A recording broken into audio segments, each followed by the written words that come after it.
the talisman that's going to get them the goal. He got a goal deflection, but then he had the chances in the second half.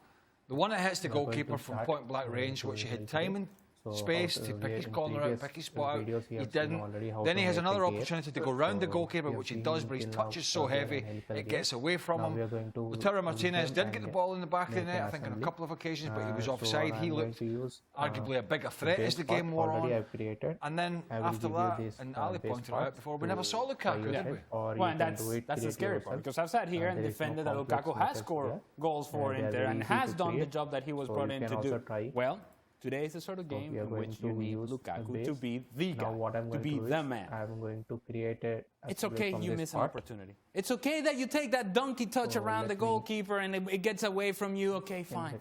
But you were pressuring Barcelona. There was going to be another opportunity for you out there, and you have to take advantage of it. And when we saw from Lukaku is essentially a mindset of a guy who clearly it was in his head that he had missed a few chances, and then he got passive. And it was Lautaro Martinez that was running around trying to force something, whereas Lukaku very sort of standing still, waiting for something maybe fall to him, and very inactive towards the latter part of the game, which is when you need the guy, the man, the one who's going to put you over the top, to be active and to be trying to get that all-important goal. Well, he lacks composure. That's the basic. That's the basic problem Lukaku has. It's not that he doesn't put 100% in. It's not that he doesn't get in good positions. But when it comes down to it, he's always relying on pace and power, and there's no composure whatsoever. He had an opportunity in the penalty box as well. He took a shot first time, completely mishit it. And that's because of a lack of composure, which you can't argue with. Thursdays and Sundays are going to be fun. Go on, Gab. I think, no, I was just going to say that, I mean, obviously, if they bury those chances, I mean, you guys are right, I think, to focus on Lukaku and Lautaro and those chances that were missed in the first game.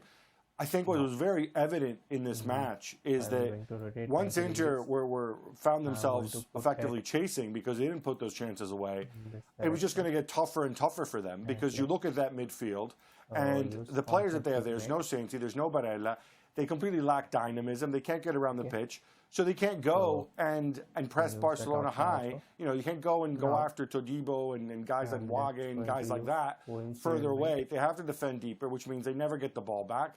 And when they do win it back, they got to try to get the length of the pitch, and they simply don't have this version with Borja Valero and guys like that out there. This version of Brozovic, they simply don't have the energy to do that. So the only way they're going to win this is if they scored first and then somehow managed the game. And once they were chasing it, I think it was always going to be uphill.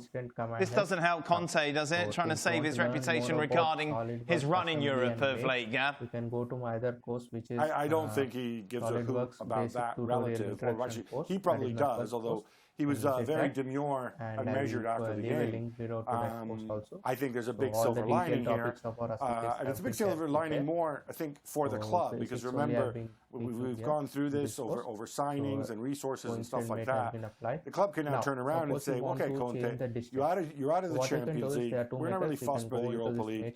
Now you can't complain that your squad isn't big enough or qualitative enough. Now we expect you to go and to win Serie A.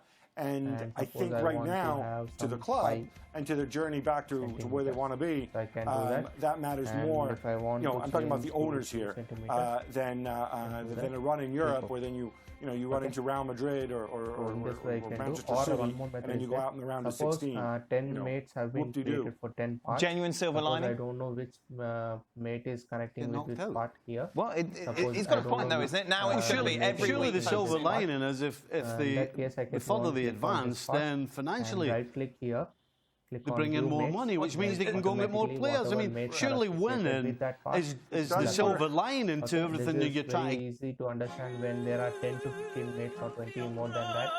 So you'll be confused of which mate is with which part of the body. Why was that a silver lining when you get knocked out and you're now in the Europa League? Stevie, we can use it in that also. I suggest to practice this. I think they're going to mail it in the Europa League. I don't think that they're fussed. I know this for a fact. In that case, it will be very easy. I'm obviously saying it's still a cloud. When you have a silver lining, there's still a big cloud there. But the reality is, from the club's perspective, had they still been in Europe or in the Champions League, come January. One more The shot marginal I'm going to difference of take. getting knocked out in the round of 16 or in the quarterfinal and getting knocked out in the group stage for a club like Inter isn't going to be as big as the cost you have to incur in January to have an angry Conte saying, look, I'm top of the table. I got us through out of a group as a 4 seed, out of a group with Borussia Dortmund and Barcelona. Now let's go and spend some money.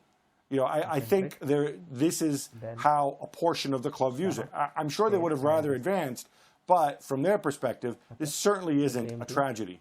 I'm guessing they're never going to get anywhere then. yeah. Why spend 90 million on a player? Why bring players in?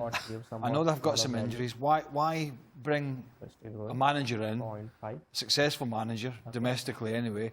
Why bring these guys in if, as a club, you're quite happy not to further yourself? On the other side of the coin, But if it means they win the league, then... well, you say that. But that's an if. And you say that because didn't Napoli under Sarri a couple of years ago mail it in the Europa League and still run out of gas at the end of the season? So there are no guarantees for mailing it in and getting success. It will ask me to save. No, of course there's no guarantees, but Sarri isn't Conte.